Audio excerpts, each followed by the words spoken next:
అందరికీ నమస్తే. Welcome to my channel V for vocabulary in Telugu. మనం ఈరోజు కొత్త వొకాబులరీ, ఇంట్రెస్టింగ్ వొకాబులరీ నేర్చుకోబోయే ముందుగా నేను ప్రీవియస్ వీడియోలో మీకు ఇచ్చినటువంటి ఛాలెంజ్కి ఆన్సర్ అనేది ఫుల్ ఫ్లెడ్జ్డ్గా నేర్చుకుందాం. మనం ప్రీవియస్ వీడియోలో ఏం నేర్చుకున్నాం? రెయినీ వొకాబులరీ, అది కూడా ఇంటెన్సిటీ రిలేటెడ్ గురించి నేర్చుకున్నాం కదా. సో ఇప్పుడు దానికి ఆన్సర్ ఫుల్ ఫ్లెడ్జ్డ్గా నేర్చుకుందాం.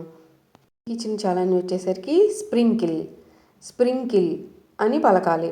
స్ప్రింకిల్ అంటే అసలు ఏంటి, ఎన్ని సందర్భాల్లో మనం ఎలాంటి రెయిన్ పడుతున్నప్పుడు వాడతాము, దాని ఎగ్జాంపుల్ అన్నీ ఇప్పుడు ఫుల్ ఫ్లెడ్జ్డ్గా నేర్చుకుందాం.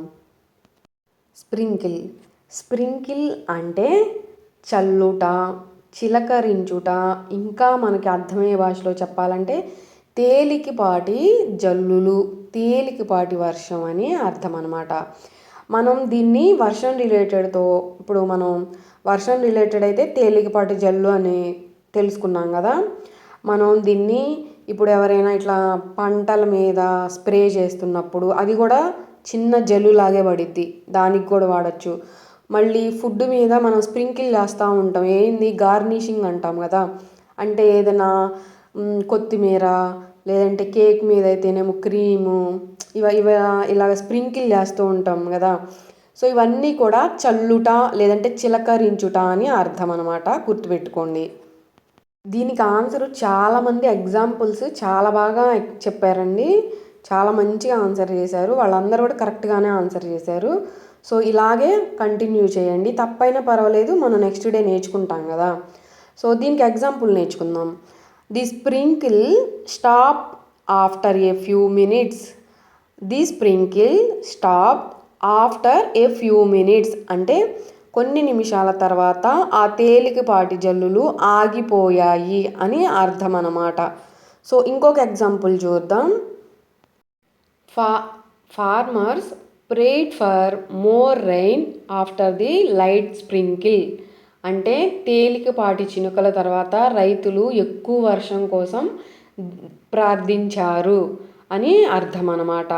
సో మీకు అర్థమైంది కదా స్ప్రింకిల్ అంటే మనం ఏ సందర్భాల్లో వాడతాము, స్ప్రింకిల్ యొక్క అర్థం ఏమిటి అనేది. Coming to the today's topic, ఇంకా ఇంట్రెస్టింగ్ ఇంకొన్ని వొకాబులరీ, అడ్వాన్స్డ్ వొకాబులరీ నేర్చుకుందాం మనం ఈరోజు వీడియోలో. కొంచెం డల్ ఉందండి, డిస్టర్బ్డ్గా, సో ఎక్స్క్యూజ్ చేయండి. ఏదన్నా బ్యాక్గ్రౌండ్ నాయిస్ వచ్చినా, కొంచెం స్నీజీ నాయిస్ వచ్చినా కానీ. Coming to the today's topic, first word వచ్చేసరికి అఫోర్డబిలిటీ. ఎలా పలకాలి? అఫోర్డబిలిటీ అని పలకాలి. అఫోర్డబిలిటీ అంటే భరించగలిగే శక్తి, అంటే మన స్తోమత అని అర్థం అన్నమాట. మనకు అర్థమయ్యే భాషలో చెప్పాలి అంటే మనం ఏదైనా ఒక వస్తువుని కానీ, ఏదైనా ఒక సేవని, అంటే ఇప్పుడు మనం ఫ్లైట్ ఎక్కాలి అనుకున్నాం, అది మన బడ్జెట్లో, అంటే మన దగ్గరున్న డబ్బులకి వచ్చే స్తోమత మనం పెట్టగలిగేలా ఉండాలి, అక్కడ రేట్లు కూడా మనకి అందుబాటులో ఉండాలి. సో దాన్ని ఏమంటాము? అఫోర్డబిలిటీ అంటాము. ఎలా పలకాలి? మళ్ళీ పలకండి నాతో పాటు. అఫోర్డబిలిటీ అంటామన్నమాట. అంటే స్తోమత, భరించగలిగే శక్తి. ఏదైనా సరే మనం అంటే ఒక చోటుకి వెళ్ళినప్పుడు ఎంజాయ్ చేయాలి. ఇప్పుడు పిల్లల్ని తీసుకోనో లేదంటే మనం వెళ్తూ ఉంటాం కదా, అక్కడికి వెళ్ళినప్పుడు లేదులేమ్మా అది వద్దు అంటూ ఉంటాం. అంటే మనకి అది మన బడ్జెట్కి మించి ఎక్కువ ఉందనుకోండి, ఓకేనా, ఓకే అది వద్దు అనుకుంటాం. అదే మనకి బడ్జెట్లో ఉండడం అన్నమాట. మనకు అర్థమయ్యే భాషలో చెప్పాలి అంటే మనం కొనగలగాలి, మనం ఎంజాయ్ చేయగలగాలి, దాన్నే అఫోర్డబిలిటీ అంటారు. అర్థమైంది కదా. దీన్ని మనం జనరల్గా అఫోర్డబిలిటీ అనేది నౌన్ అండి. దీన్ని మనం జనరల్గా ఎలా చెప్తూ ఉంటాం? Accessible, cheap, discount, inexpensive, reasonable అని వాడుతూ ఉంటాం అన్నమాట. మనం అఫోర్డబిలిటీని అడ్వాన్స్డ్ లెవెల్లో వాడతాము. సో అర్థమైంది కదా. దీన్ని మనం చంకు మెదడు ద్వారా ఎలా పలకాలి ఇప్పుడు నేర్చుకుందాం. ఇక్కడ బాక్స్లో ఉన్నది చంకు మెదడండి. ఏదైనా సరే ఒక కష్టమైన పదాన్ని, మనం నోరు తిరగనటువంటి పదాన్ని ముక్కలుగా విడదీసి పలకడాన్నే చంకు మెదడు అంటారు. అంటే ఆ విడదీసిన ముక్కల్ని ఏమంటారు? చంక్స్ అంటారనమాట. అంటే అవేంటి? సిలబల్స్. ఈ అఫోర్డబిలిటీలో ఎన్ని సిలబల్స్ ఉన్నాయి లెక్కేయండి. 6 సిలబల్స్ ఉన్నాయి. కరెక్టేనా? 6 సిలబల్స్ ఉన్నాయి. సో దాన్ని ఎలా పలకాలి? ఇప్పుడు నాతో పాటు కలిపి పలకండి. Affordability. Affordability. Affordability. ఓకేనా? అర్థమైంది కదా? సో మీరు ఒకవేళ నోరు తిరగలేదనుకోండి, ఒక ఫ్యూ టైమ్స్ అంటే కొన్నిసార్లు మనం అలాగే ప్రాక్టీస్ చేస్తుంటే అది ఖచ్చితంగా మనం ప్రొనౌన్స్ చేయగలుగుతాం. ఈ చంకు మెథడ్ అనేది యూస్ఫుల్ ఎందుకో మీకు ఆల్రెడీ చెప్తూనే ఉన్నాను కదా, మళ్ళీ చెప్తున్నాను. స్పెల్లింగ్ అనేది తప్పుపోకుండా రాయడానికి, అలాగే ఎంతటి కష్టమైన నోరు తిరగనటువంటి పదాన్ని ఈజీగా పలకటం కోసం ఈ చంకు మెథడ్ అనేది చాలా యూస్ఫుల్ అనమాట. సో అర్థమైంది కదా? కొత్త వాళ్ళ కోసం నేను మళ్ళీ ఎక్స్ప్లెయిన్ చేస్తున్నాను ప్రతి వీడియోలో. ఇప్పుడు మనం దీన్ని ఎగ్జాంపుల్లో మనం ఇంగ్లీష్లో మాట్లాడాలనుకున్నప్పుడు ఎలా మాట్లాడగలుగుతామో కొన్ని ఎగ్జాంపుల్స్ చూద్దాం. The affordability of rice is important for poor people. The affordability of rice is important for poor people అంటే బియ్యం అందుబాటులో ఉండటం పేదలకి చాలా ముఖ్యం. అంటే అఫోర్డబిలిటీ అంటే అందుబాటులో ఉన్న ధర అనే కదా, అంటే భరించగలిగే శక్తే కదా. ఇక్కడ అదే చెప్తున్నారు. జనరల్గా అయితే అంతే కదా, ఇప్పుడు అందరూ చదువుకున్న వాళ్ళు అందరూ జాబులు చేసే వాళ్ళే ఉండరు. ఓకేనా? సో అందరికీ కూడా కనీసం తినడానికి తిండి, వేసుకోవడానికి బట్టలు అనేవి అందుబాటులో ఉండాలి అనేది మినిమం వాళ్ళ యొక్క ప్రియారిటీస్ అనమాట. మినిమం అవన్నా ఉండాలి. మన గవర్నమెంట్ కూడా వాటి మీద ఫోకస్ చేయాలనేది ఇక్కడ ఒక ఎగ్జాంపుల్. ఓకేనా? సో క్లియర్ కదా? ఇంకొక ఎగ్జాంపుల్ చూద్దాం. The education affordability is important for poor families. The education affordability is important for poor families. అంతే కదా. ఎడ్యుకేషన్ అఫోర్డబిలిటీ అంటే విద్యను అందుబాటులో ఉంచడం అనేది, అంటే విద్యను భరించగలిగే శక్తి, అంటే పిల్లలందరినీ కూడా చదివించే శక్తి పేరెంట్స్కి. పిల్లల్ని చదివించడం, విద్యను నేర్పించడం అనేది అందుబాటులో ఉండడం అనేది చాలా ఇంపార్టెంట్. ఎవరికి అంటే పేద ప్రజలకు అని అర్థం అనమాట. సో అఫోర్డబిలిటీ అంటే మీకు క్లియర్గా అర్థమైంది కదా. Coming to the next word, vertex. ఎలా పలకాలి? వర్టెక్స్ అని పలకాలి. ఇక్కడ ప్రొనౌన్సియేషన్ కరెక్షన్ ఉంది. ఇక్కడ ఆర్ అనేది సైలెంట్. సో మనం వర్టెక్స్ అని అనకూడదు. Pronunciation vertex. ఎలా పలకాలి? వర్టెక్స్ అని పలకాలి. ఎలా పలకాలనేది తెలుగులో మీకు వర్డ్ కింద ఇచ్చాను చూడండి. వర్టెక్స్ అంటే సుడిగుండం, లేకపోతే అగాధం. ఇంకా క్లియర్గా చెప్పాలంటే అల్లకల్లోలం అవ్వడం. ఓకేనా? గాలిపాతం, వేగంగా ఇప్పుడు మామూలుగా అంటే సుడిగుండం అంటే తెలుసు కదా మనందరికీ. జనరల్గా చిన్నపిల్లలు ఇప్పుడు గాల్లో రౌండ్గా ఒక సర్కిల్ లాగా వచ్చేసిద్ది. అది ఓన్లీ వెదర్కి రిలేటెడ్. అదే బాధ్యతలు లేదంటే కష్టాల రిలేటెడ్లో కూడా మనం దీన్ని వాడతాం. ఓకేనా? సో ఇప్పుడు మనం వర్టెక్స్ అంటే, వర్టెక్స్ అనేది మనం జనరల్గా ఏం చెప్తూ ఉంటాం, ఎలా వాడుతూ ఉంటాం? Whirlwind, whirlpool, counter flow and eddy అని వాడుతూ ఉంటాం అన్నమాట. మనం అడ్వాన్స్డ్ లెవెల్లో ఏం వాడతాం? వర్టెక్స్ అని వాడతాం. దీన్ని మనం చంకు మెథడ్లో వర్టెక్స్ అని విడదీసి పలకడం ద్వారా ఈజీగా ప్రొనౌన్స్ చేయడంతో పాటుగా మనం స్పెల్లింగ్ అనేది మిస్టేక్స్ లేకుండా రాయగలుగుతాము. సో వర్టెక్స్లో ఎన్ని సిలబల్స్ ఉన్నాయి చెప్పండి? 2 సిలబల్స్ ఉన్నాయి. సో మనం దీన్ని ఎగ్జాంపుల్ ద్వారా, the boat was pulled into the water vertex. The boat was pulled into the water vertex అంటే పడవ నీటి సుడిగుండంలో, వాటర్ వర్టెక్స్ అంటే ఏంటి? నీటి సుడిగుండంలో ఇరుక్కుపోయింది అని అర్థం అన్నమాట. ఇప్పుడు మనం ఎమోషన్స్ రిలేటెడ్ ఎగ్జాంపుల్ చూద్దాం. He was caught in a vertex of emotions అంటే he was caught in a vertex of emotions అంటే ఏంటి? ఎమోషన్స్ అంటే ఏంటి? భావోద్వేగాలు.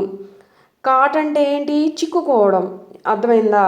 సో అతను భావోద్వేగాల సుడిగుండంలో చిక్కుకున్నాడు. అంటే మన జనరల్గా చిన్న ఎగ్జాంపుల్ ఏంటంటే, జనరల్గా పేరెంట్సే పిల్లల మీద ప్రేమ పెంచుకుంటారు కదా. వాళ్ళు సర్టైన్ ఏజ్ వచ్చాక, ఈవెన్ కొంతమంది ఏమో మ్యారేజెస్ అయ్యాక మారిపోతూ ఉంటారు. వీళ్ళేమో పేరెంట్స్ అలా అవాయిడ్ చేయలేరు పిల్లల్ని. ఇప్పుడు వాళ్ళు చూసినా చూడకపోయినా వాళ్ళకి మనసులో నా కొడుకో నా కూతురు అని ఉండిద్ది. కానీ వీళ్ళు ఏంటంటే, వీళ్ళు ఇంకా బాధ్యతలు వచ్చాయని వీళ్ళని కొంచెం పట్టించుకోవడం మానేసేసరికి పేరెంట్స్ ఫీల్ అవుతూ ఉంటారు కదా. ఇవన్నీ కూడా ఏంటంటే ఎమోషన్స్, భావోద్వేగాలు. వాళ్ళు ఇంకా ఇప్పుడు వాళ్ళు ఒకవేళ నిజంగా మంచి క్యారెక్టర్ కాకపోయినా కానీ పిల్లల్ని వదిలేస్తారా? వదిలేయలేరు కదా. సో వీటినే అంటారు ఒక ఫ్యామిలీ సుడిగుండం అని అంటూ ఉంటారు. పోతేనేమో బాధ్యతల సుడిగుండాలు. తండ్రి బాధ్యత అనేది చాలా గొప్పది కదా. సో ఈవెన్ తల్లైనా తండ్రైనా అసలు ఏ రిలేషన్లో ఉండే బాధ్యతలు ఆ రిలేషన్లో ఉంటాయి. కానీ అందరికీ మ్యూచువల్ రెస్పాన్సిబిలిటీలు, మ్యూచువల్ అంటే ప్రేమ అనేది ఈక్వల్గా ఉన్నప్పుడు అది రిలేషన్ బాగుంటుంది. అదే ఒకళ్ళు స్వార్థంగా ఉండి ఇంకొకళ్ళు యూజ్ చేసుకునేటట్లయితే అప్పుడే అనమాట ఇవన్నీ. ఒకళ్ళేమో పాడైపోతారు, ఈ కన్నింగ్ ఉన్నోళ్ళు మంచిగా ఉంటారు. సో అర్థమైంది కదా వర్టెక్స్ అంటే అర్థం ఏమిటి. The next word stubborn. ఎలా పలకాలి? స్టబాన్. ఇది మనం జనరల్గా మన డైలీ లైఫ్లో మాట్లాడుతూ కాన్వర్జేషన్స్లో వింటూ ఉంటాం. అంటే కొంతమందికి అసలు దాని అర్థం ఏందో తెలియపోయినా పక్కన వాళ్ళు వాడుతున్నారని వాడేసి మాట్లాడుతూ ఉంటారు. అసలు స్టబర్న్ అంటే ఏంటి అంటే మొండి పట్టుదల గల, మొండిగా ఉండే, లేకపోతే దృఢ నిశ్చయం గల అని అర్థం అన్నమాట.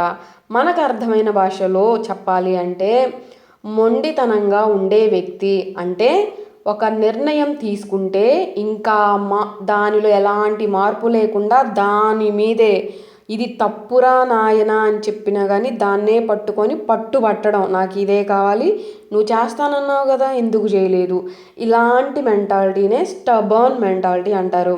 ఇది ఒక గుణాన్ని తెలుపుతుంది కాబట్టి ఏమంటాం? ఇది అడ్జెక్టివ్. ఓకేనా? అర్థమైంది కదా. దీని ప్లేస్లో మనం జనరల్గా ఏం వాడుతూ ఉంటాం? Strict, self wild, inflexible, wilful, hardened, demanding అని చెప్పాల్సిన సందర్భంలో మనం అడ్వాన్స్డ్ లెవెల్లో స్టబర్న్ అని వాడుతూ ఉంటాం అన్నమాట. సో మీకు అర్థమైంది కదా స్టబర్న్ అంటే. సో మనం దీన్ని చంకు మెథడ్ ద్వారా స్టబ్ ఆన్ అని విడదీసి పలకడం ద్వారా ఈజీగా ప్రొనౌన్స్ చేయడంతో పాటుగా మనం స్పెల్లింగ్ అనేది మిస్టేక్స్ లేకుండా రాయగలుగుతాం. దీనిలో ఎన్ని సిలబల్స్ ఉన్నాయి? 2 సిలబల్స్ ఉన్నాయి. సో దీన్ని ఎగ్జాంపుల్ ద్వారా she is stubborn and never listens to other. She is stubborn అంటే ఆమె మొండిది, అండ్ మరియు నెవర్ అంటే ఎప్పుడు కూడా, లిజన్స్ టు అదర్స్ అంటే ఎవరు? వేరే ఇతరులు అనమాట. సో ఎప్పుడు ఇతరుల మాట వినదు అని అర్థం అన్నమాట. సో అర్థమైంది కదా స్టబర్న్ అంటే. ఇంకొక ఎగ్జాంపుల్ చూద్దాం. Is very stubborn about his decision. He is very stubborn about his decision అంటే అతను తన నిర్ణయంపై చాలా మొండితనంగా ఉంటాడు. అంటే ఇది తప్పయ్యా, ఇది కాదు, ఇంకో దారి ఎతుక్కో అంటే కూడా కొంతమంది లేదు, నేను ఇది అనుకున్నాను, ఇది చేస్తాను, నువ్వు నాకు ఇది ప్రామిస్ చేసావు, ఇది చేయాల్సిందే అని పట్టుబడతారు కదా. అలాంటి సందర్భంలో ఈ స్టబర్న్ అనే వర్డ్ని వాడతామన్నమాట. సో అర్థమైంది కదా. Coming to the next word huge. ఎలా పలకాలి? హ్యూజ్ అని పలకాలి. హ్యూజ్ అంటే భారీగా, లేకపోతే చాలా పెద్దది, ఇంకా చెప్పాలి అంటే విపరీతమైన, ఇంకా మనకు అర్థమయ్యేలాగా చెప్పాలంటే మహత్తరమైన, బ్రహ్మాండమైన అని వింటూ ఉంటాం కదా. అంటే అర్థం ఏమిటి? ఎక్స్ట్రీమ్లీ లార్జ్ లేదంటే వెరీ బిగ్ అని అర్థం అన్నమాట. క్లియర్ కదా. సో దీన్ని మనం జనరల్గా ఏమని వాడుతూ ఉంటాం? హ్యూజ్ అంటే ఇప్పుడు చెప్పండి, మీనింగ్ చెప్పాను. ఇదేమవుతుంది? హ్యూజ్ అనేది మనం ఒక క్వాలిటీ చెప్తున్నాం, అవునా? అంటే గుణం చెప్తున్నాం. సో ఇది కూడా అడ్జెక్టివ్నే అండి. సో దీన్ని మనం జనరల్గా ఏమని చెప్తూ ఉంటాం? ఎనారమస్, వాస్ట్, ఇమ్మెన్స్, లేకపోతే గ్రేట్, మ్యాసివ్ అని వాడుతూ ఉంటాం అన్నమాట. సో మనం దీన్ని అడ్వాన్స్డ్ లెవెల్లో ఏం చెప్తాము, హ్యూజ్ అని వాడతాము. సో దీన్ని చంకు మెథడ్ ద్వారా, ఇది సింగిల్ సిలబల్స్ అండి. సో హ్యూజ్ ఏమని పలకాలి, హ్యూజ్ అని పలకాలి. సో దీన్ని ఎగ్జాంపుల్ ద్వారా, he lives in a huge house. He lives in a huge house అంటే అతను ఒక చాలా పెద్ద ఇంట్లో ఉంటాడు అని అర్థం అన్నమాట. ఇంకొక ఎగ్జాంపుల్ చూద్దాం, అంటే సైజ్కి రిలేటెడ్ చూద్దాం. An elephant is a huge animal అంటే ఏనుగు అనేది ఒక భారీ జంతువు. తెలుసు కదా, అన్నిట్లో కల్లా మన యానిమల్స్ అన్నిట్లో కల్లా ఏనుగు అనేది ఒక చూడడానికి ఎలా ఉంటుంది, ఒక మాత్రమైన బ్రహ్మాండమైన సైజులో ఉంటుంది కదా. అర్థమైంది కదా. నేను మీకు ఈరోజు ఇవ్వబోయే ఛాలెంజ్ వచ్చేసరికి క్రైసిస్. క్రైసిస్ అంటే అసలు అర్థం ఏమిటి, ఎన్ని సందర్భాలలో వాడతాం, దీన్ని ఎగ్జాంపుల్ ద్వారా మనం మాట్లాడుతున్న ఇంగ్లీష్లో మనం ఎలాంటి సందర్భాలలో మాట్లాడాలి, ఇవన్నీ కూడా నెక్స్ట్ వీడియోలో నేర్చుకుందాం. తప్పకుండా మీరు తప్పైనా పర్వాలేదు, మనం నెక్స్ట్ వీడియోలో నేర్చుకుంటాం కాబట్టి ఖచ్చితంగా కామెంట్ చేయండి. మీ కామెంట్స్ అనేవి మన ఛానల్ గ్రోత్కి చాలా వాల్యుబుల్. ఈ వీడియో మీకు నచ్చింది, ఈ వర్డ్స్ అనేవి కూడా మనకి యూజ్ఫుల్ అని అనుకుంటున్నాను. మీకు కనుక మన వీడియో నచ్చినట్లయితే లైక్ చేయండి. ఎవరికైనా యూజ్ఫుల్ ఉంది అంటే కనుక మర్చిపోకుండా తప్పకుండా షేర్ చేయండి.